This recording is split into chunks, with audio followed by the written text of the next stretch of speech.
Mini episode 1588 of the FDH Lounge is brought to you by Sportsology, delivering unconventional columns and webcasts about sports, TV, music, movies, and more. Follow them on the web at sportsology.com. The FDH Lounge. You want to schedule your life around it. A long time ago, on a gloomy, wet Cleveland spring night, two men stand alone amidst the late-night drizzle.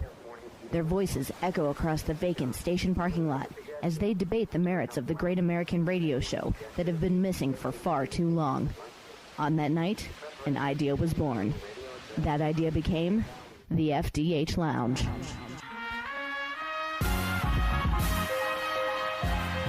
Welcome to the FDH Lounge. Hello, everyone. Welcome to FDH Lounge, mini episode 1588. This is FDH Managing Partner Rick Morris here, and we have on with us here one of our favorite folks for coming on and talking football. He is a long-standing dignitary here at the FDH Lounge, a columnist at OurSports Central.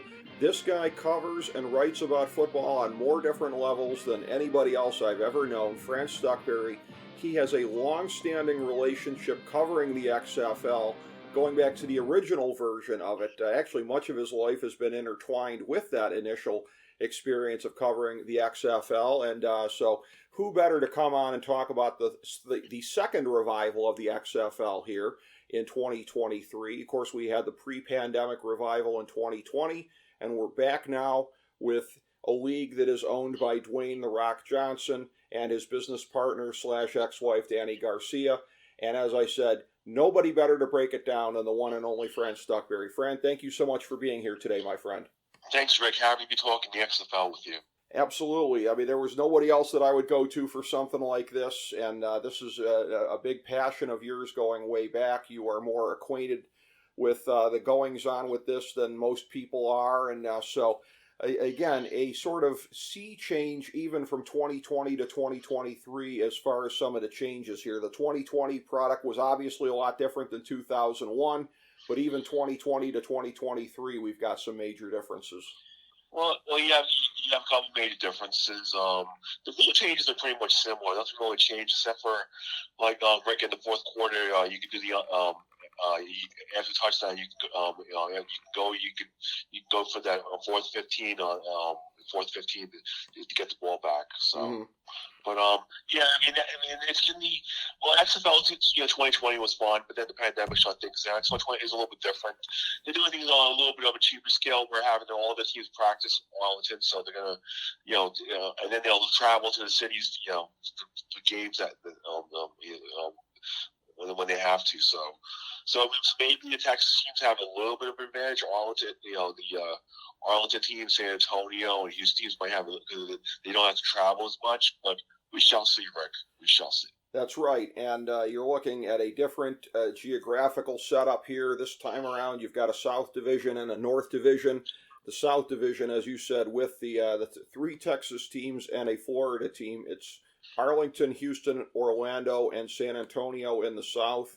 D.C., Seattle, St. Louis, and Vegas in the north. A very interesting setup. I don't know in any sport that I can remember that we've had a division that encompasses the geographical distance of D.C. to Vegas, much less D.C. to Seattle. Well, I hope they're frequent flyer miles and they fly.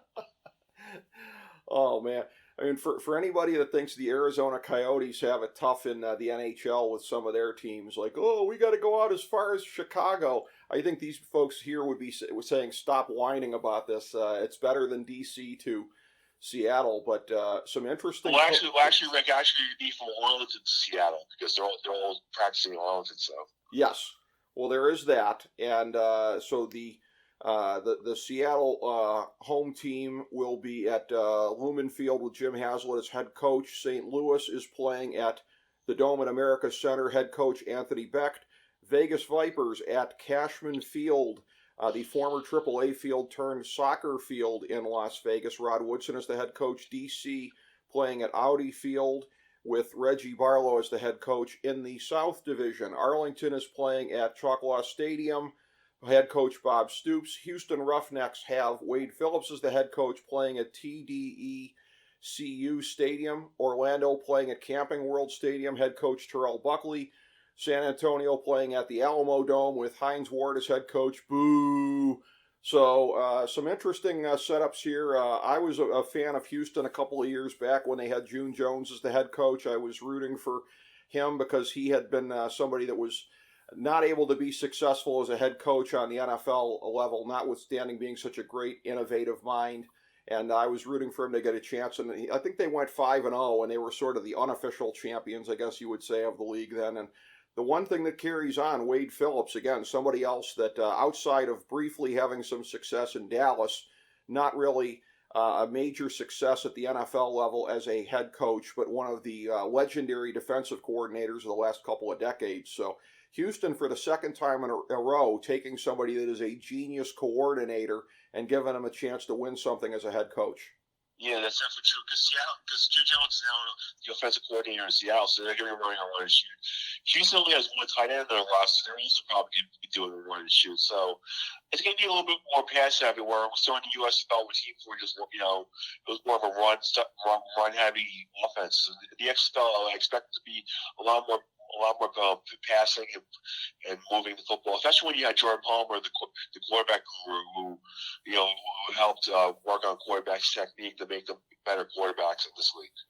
That's right. And then, of course, we saw the revival last spring of the USFL, and that's going to be coming back here subsequently in this spring, and I'm sure we'll be talking about that. So basically, you're not looking at really a major overlap in seasons between the two somehow, but as far as the two leagues, because this is a thing where people that don't follow this as much, which probably constitutes 95% of football fans, are going to be sitting here going, well, what are the differences between the two leagues? So as somebody who's expert on both of them, Fran, what would you say? What are the main things that jump out one league versus the other? Well, the one thing is the XFL's off to a quicker start, so they start in February. And the thing is, I think the XFL is more appealing to players who want to move up to the NFL, because when the season ends mid-May or early mid-May, they can get ready for they can get the full OTAs. Because let's be honest, Rick, last year, the NFL signed around 50 or 60 USFL guys. They were just casualties so late in camp, and only one or two stuck. Which one was Cavante Turpin, went on to be a Pro Bowl kick return with Dallas Cowboys, but. If you play in the XFL, you have a way better chance of making it into the NFL than you do in the USFL. That is true also, and when you're looking at the corporate entities involved with both leagues on the broadcasting end, of course we saw it last year that Fox Sports was the predominant force with the USFL, and then NBC Sports came in and was doing some games also too, so it was a split between both of those, with Fox on the sort of predominant end, NBC Sports getting some of the games as well. In this league, you're looking at Disney, you're looking at ABC, ESPN, ESPN2, FX, now that that's under the banner, etc. So it's one of these funny things where for all the people that expected the co-owner and operator of the league, Dwayne "The Rock" Johnson, to be at WrestleMania this year, you've got the XFL launching right now. I never really expected that to be the case, put aside all the other reasons, but you're looking at an entity that is a Disney-centric entity, and you're going to have The Rock then coming on these other entities. By the way, USA Network under the NBC banner, SmackDown on Fox under, of course, the Fox banner. You'd have somebody coming on promoting the rival Spring Football League. I never saw it making sense on that level, too. It's just a corporate clash. Yeah, and I agree. I was kind of surprised.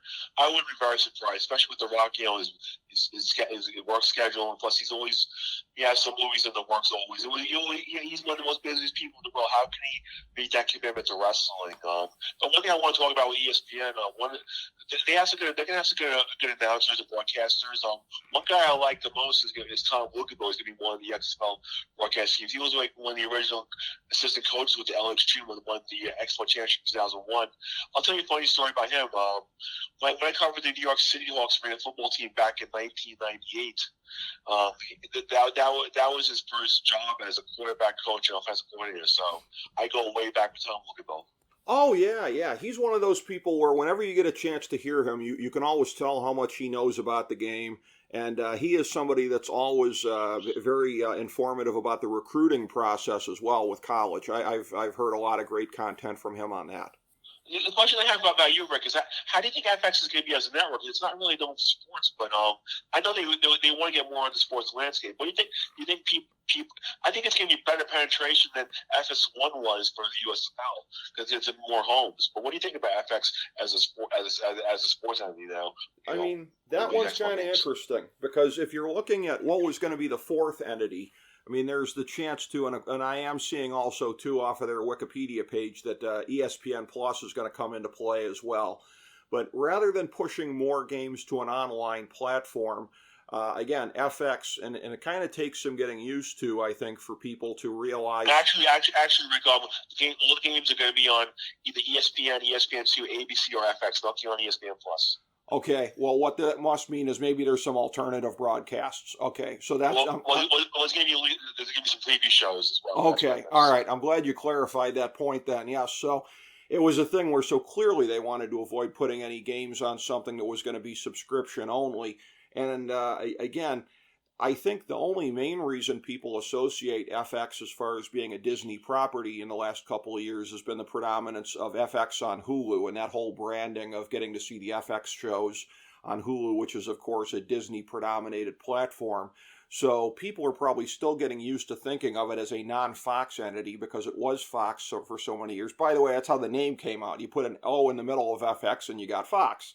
So as far as acquainting it as a Disney property, this is another step forward in that. And again, if you're looking at the other cable entities that they have, what else do they have essentially? So it makes sense in that way. They probably went through, it was probably a process of elimination of like, we got some more games here. What do we want to do? Do we want to do spillover onto FX or possibly contract out with somebody else? You know, maybe CBS or somebody, but obviously they decided they wanted to keep them all in-house. Well, honestly, Rick, I mean, it's tough because ESPN has so much going on in March and February with the college basketball and the women's tournament. They have the show and they have so much. They don't have enough space on there. That's why they had to go to FX. And the thing is, I'll be honest with you. I think honestly, if the ratings, are decent or they get better. Next season, I can see I can see more XFL games on ABC or ESPN or if they can fill it in if it's going to get a higher rating than they expect. Well, last year with the USFL, I remember that. I mean, as far as being compared to, I think even some basketball and hockey. Postseason games, probably more so hockey, that it was doing pretty well compared to them, and certainly compared to regular season baseball, which, as a baseball fan, I find disheartening that the highest level of professional baseball might struggle to be neck and neck with a tertiary professional football league. But that shows you how strong it is in American society, as we're about to find out in a couple of days here with the Super Bowl as we're taping this. So it is one of those things where, ratings-wise, I could see ABC putting on more games then because for whatever reason, there are some properties that ESPN and ESPN2 have, I think, that are exclusive to them. That's one of the reasons you don't see more college basketball spilling over onto ABC and more of the women's college basketball spilling over because it's sort of exclusive to the platform, or at least certain games are anyways. So that would leave it wide open for the XFL to take up more space, I think. Yeah, it definitely does. And the thing is, for these fans, panicking over ticket sales and everything else, it is a marathon, not a sprint. They have money invested. They're not going to pull the plug after 1 year. So people, on social media, people are just, they go crazy over everything. And some people are doubting Vegas as a market. Vegas is a good market. I don't think the stadium's ideal, but I think Vegas is a great market for the XFL. I think with the gambling and the casinos and the sports betting, and all the sports leagues that come there. So next is going to be Major League Soccer. Like everything is there now. It's after Major League Soccer, and maybe the Oakland A's as well. So I don't know. People saying Vegas is not good for the XFL, that can't support it. Cashman Field is going to be a small capacity, but it might be one of the most. It might be a really good home field advantage for them when they play. Well, yeah, and capacity at 12.5, so they're going to have a much easier time packing the place. This is one of those things where I think the league is going to be somewhat unusual as far as the spread in terms of the stadiums. You start with Vegas at 12.5, you move up to DC at Audi Field, 20,000, Arlington playing at Choctaw Stadium, 25,000, and then you kind of graduate up to TDECU Stadium in Houston, 40,000. The others are in the 60s: Orlando, San Antonio, Seattle, and St. Louis. So you have some of these entities that are going to be quite cozy, and some of them that are going to be much bigger, and unfortunately for TV, a lot of empty seats. Well, I think in Orlando, they're only selling tickets on the TV side. That's what I heard. Plus, I don't know if they're going to open the upper levels for San Antonio or St. Louis yet. And the thing is, Rick, I mean, San Antonio's going to have a good crowd there. A lot of ticket sales.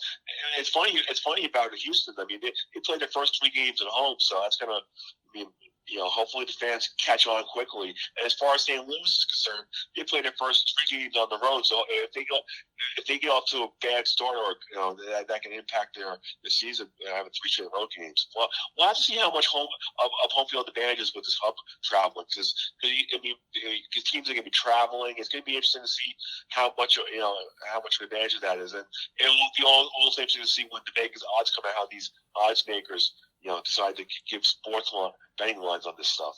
Yeah, well, that some of them are going to be, because, again, people just are dying to bet on everything. And now with the proliferation of it, more and more and more states, in my home state of Ohio, gambling on sports became legal on January 1st. So we're now being inundated with all the commercials and whatnot. So you best believe there's going to be a lot of platforms out there that are going to have betting for this, because, again, people are dying to just bet on anything.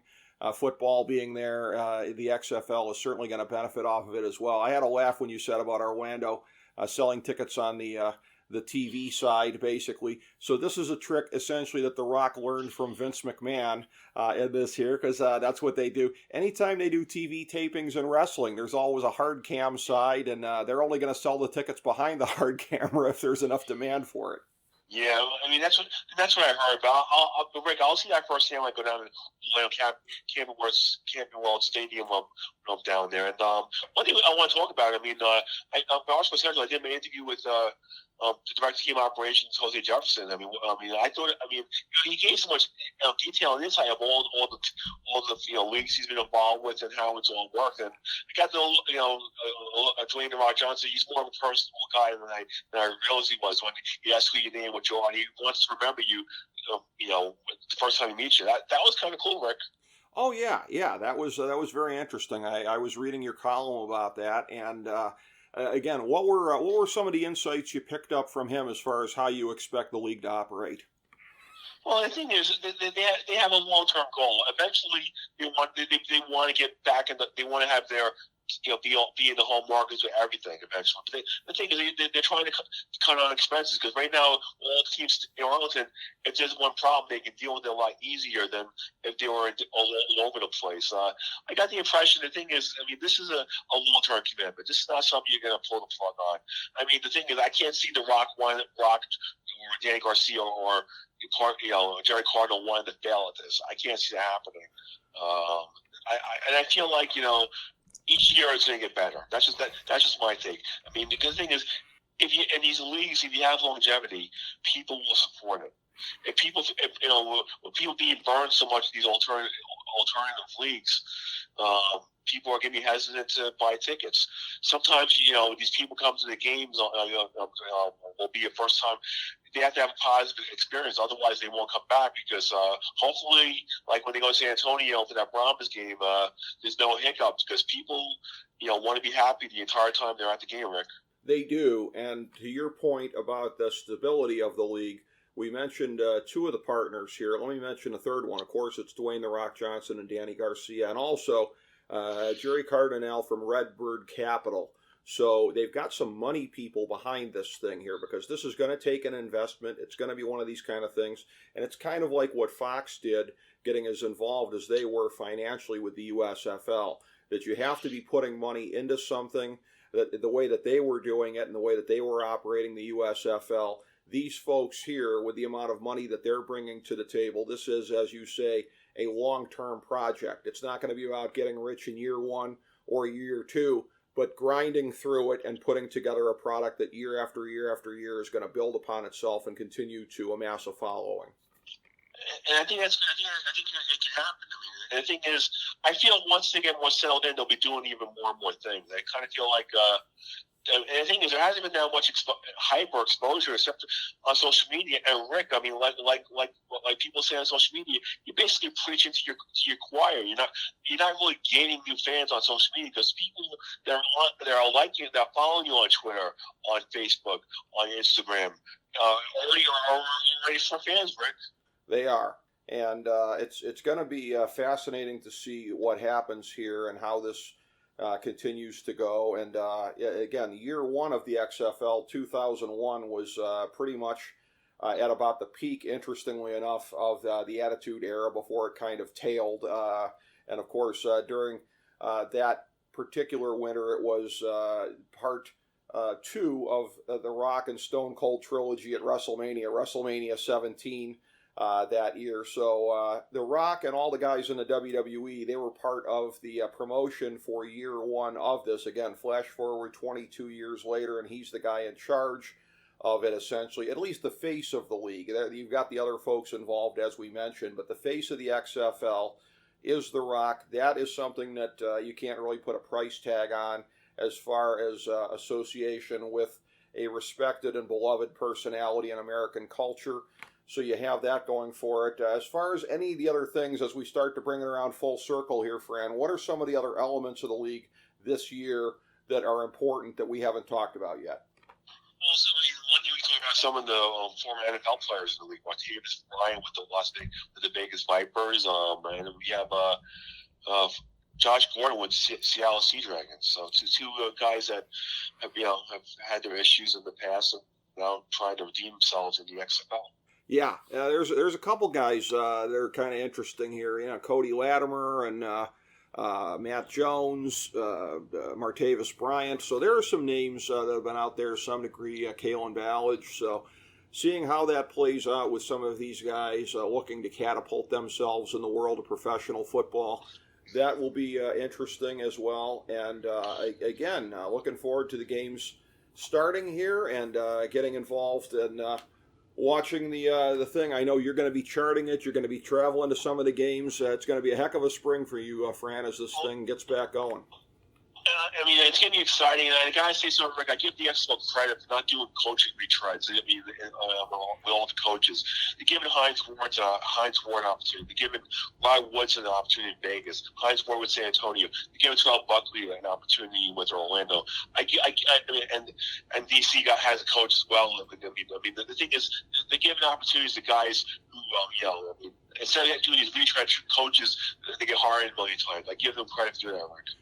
Yeah, that is one of the interesting notes about this here, and seeing some faces in here that are going to get a chance to establish themselves and potentially move up the rungs in the world of professional football. So, again, good stuff. Looking forward to the league this spring. I thank you greatly for your expertise on this, Fran, and for being here today. Thank you, everybody, for joining us for FDH Lounge Mini Episode 15.